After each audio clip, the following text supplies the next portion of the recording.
Milline on teie paarisuhte eesmärk? Meil kõigil on mingid eesmärgid ja sihid, kuhu poole me liigume. Näiteks naisel on omad eesmärgid, omad hobid, omad huvid, käimised. Ja samamoodi on ka mehel omad eesmärgid, kuhu poole ta liigub.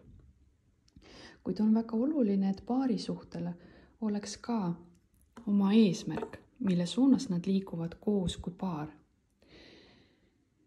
Ja siinjuures laste kasvatamine ei ole paarisuhte eesmärk, vaid see on lapsevanemaks olemine.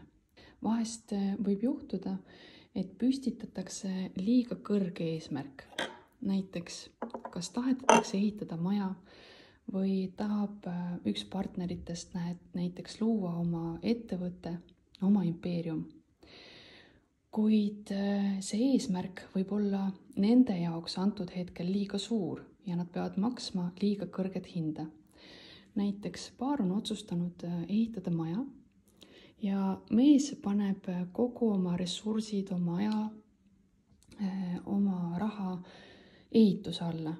Ja naine samal ajal üritab toetada, tegeleb koduste asjadega, laste kasvatamisega. Kuid kuna see eesmärk on liiga suur, näiteks soovitakse ehitada maja 2 aastaga valmis.